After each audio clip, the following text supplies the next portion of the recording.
شخصیت کا تعلق ہے. چونکہ وقت انتہائی کم ہے اس لیے اس موضوع کے ساتھ انصاف نہیں ہو سکتا ہے.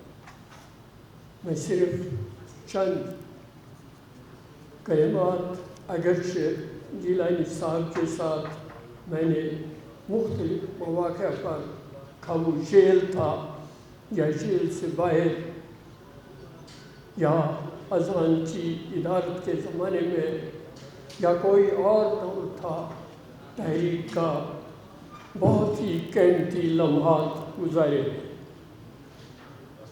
تو میں یہ سمجھتا ہوں کہ ایک شعر ہے، ہوا ہے گو تند تیز لیکن چراغ اپنا جلا رہا ہے.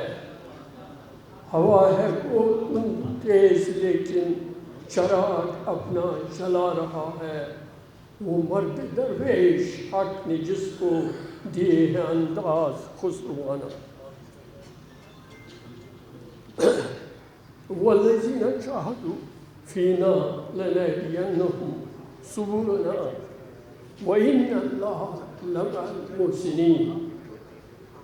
قرآن پاک کی یہ آیت ہے اور اس میں ارشاد باری تعالیٰ ہے، جو لوگ ہماری راہ میں کوشش کرتے ہیں انہیں ہم اپنا راستہ دکھاتے ہیں اور ہم احسان والوں کے ساتھ ہیں.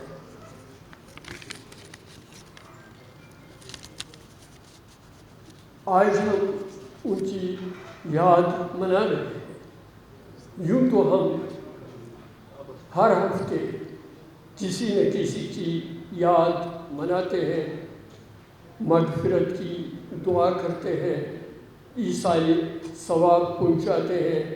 لیکن آج جو لمحہ ہے بطلی ہویت کے بارے میں وہ with some difference.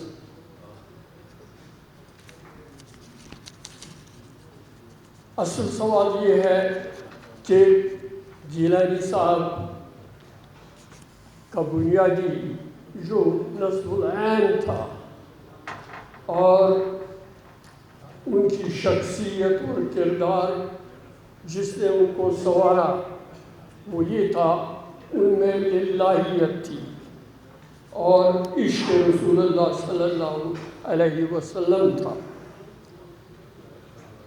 اس چیز کو سامنے رکھتے ہوئے انہوں نے ریاست کے تمام معاملات، خواہ وہ سیاسی تھے یا کچھ اور، انہی دو چیزوں کی بنیاد پر انہوں نے چلائے اور انہی دو بنیادوں پر انہوں نے قوم کو مجتمع ہونے کی دعوت دی.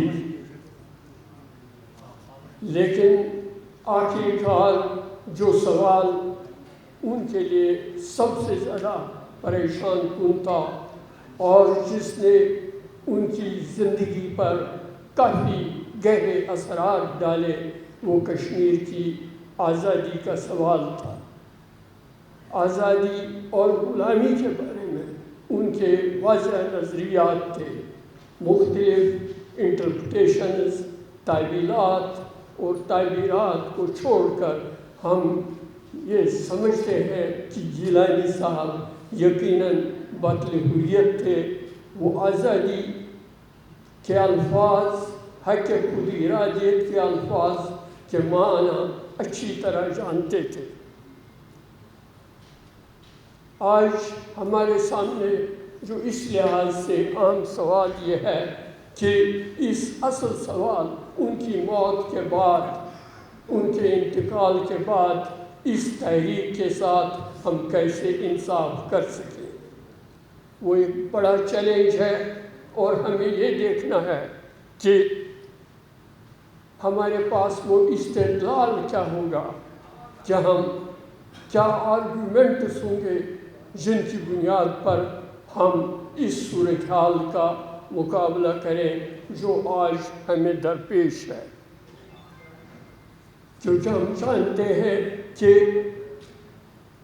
جو یہ زمانہ تھا 2010، اس وقت انہیں گھر میں نظر بند کیا اور اس کے بعد وہ آخری وقت تک گھر میں نظر بند رہے اور اسی حال میں انہوں نے اپنی جان جہاں آفرین کے سپرد کر دی۔ 2010 پھر 2013 آتا ہے، پھر اس میں بھی بڑے آزمائشیں ہوتی ہیں۔ 2018 ہے، اس میں سخت ترین آزمائشیں شروع ہو گئیں اور 2021 میں وہ اس دنیا سے چلے گئے۔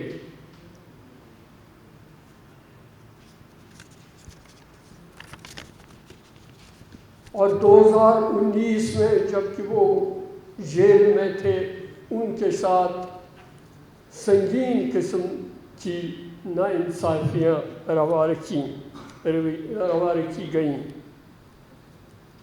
اور ہم دیکھتے ہیں کہ آج اس کے بعد ان کے بعد ایک ایسی صورتحال پیدا ہو گئی ہے کہ ریاست کا سارا نظام بدل دیا گیا ہے، قوانین بدل دیے گئے ہیں، نظام تعلیم بدل دیا گیا ہے، اوقاف کا کنٹرول حاصل کر لیا گیا ہے، سول سروسز تبدیل کی گئی ہے۔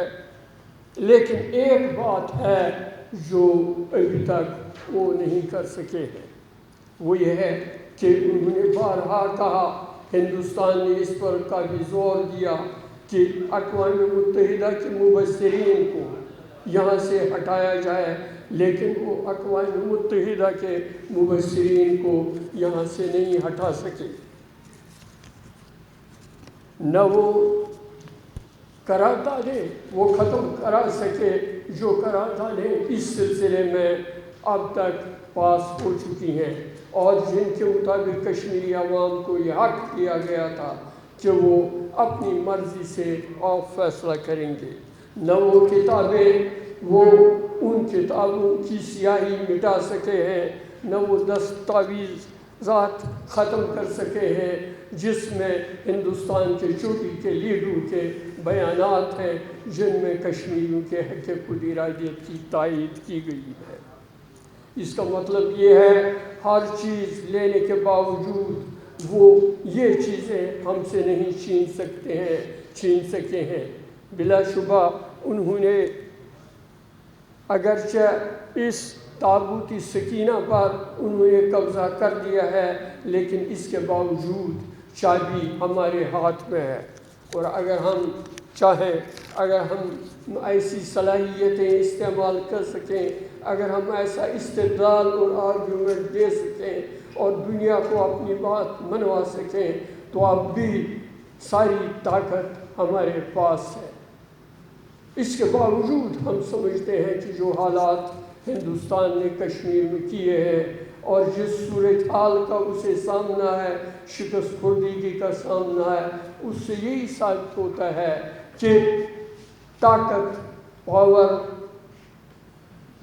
Kits power, iron cuts iron, اور یہی اس پورے دور کی، اس پورے عہد کی ریت ہے۔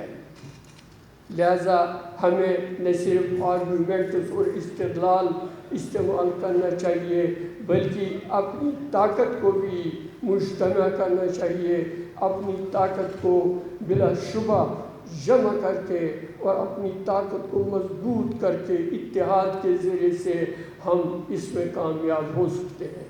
گیلانی صاحب کی آخری کوشش بھی یہی تھی، ابتدا سے لے کر آخر تک وہ چاہتے تھے یہ قوم متحد ہو جائے اور یہ قوم آزادی اور حق خود ارادیت کے معانی اچھی طرح سمجھ سکے، استعمال کر سکے اور پھر اپنی جدوجہد کو تیز کر سکے۔ ان کی سب سے بڑی خوبی یہ تھی کہ وہ ایک اصول پسند اور بااصول سیاست دان تھے، قائد تھے، جنہوں نے کبھی بھی کمپرومائز نہیں کیا۔ وہ کمپرومائز کو کبھی نہیں جانتے تھے، وہ ایسے کمپرومائز پر کبھی ایمان نہیں رکھتے تھے جس سمجھوتے کے ذریعے سے قوم کی تذلیل ہو یا قوم شکست خوردگی کی حالت میں ہمیشہ کے لیے مر جائے۔ لہذا ہم آج اس چیز کو دوبارہ اس کا اعادہ کرتے ہیں، اور ہم اس کے ذریعے سے، اس مجلس کے ذریعے سے جو ہم نے یہاں پر بلائی ہے، کل جماعتی حریت کانفرنس اور کشمیر لبریشن سیل کے تعاون سے جو یہاں بلائی گئی ہے، اس کا مقصد یہی ہے کہ ہم اپنی طاقت اور اپنا اتحاد مضبوط کریں اور گیلانی صاحب کے پیغام کو عملی شکل دے دیں اور کبھی بھی مایوسی کے شکار نہ ہوں۔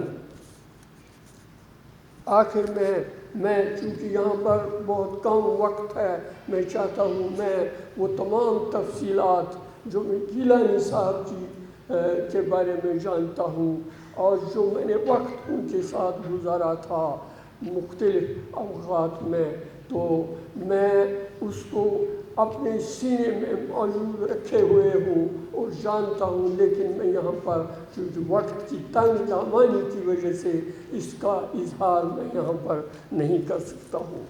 اللہ تعالیٰ کا قرآن پاک میں فرماتے ہیں، یہ آخری الفجر کی آیت ہے جس پر میں اپنی یہ گفتگو ختم کرتا ہوں کہ یا ایتھا النفس المطمئنہ ارجعی الی ربک راضیۃ مرضیہ فادخلی فی عبادی وادخلی جنتی وما علینا الا البلاغ۔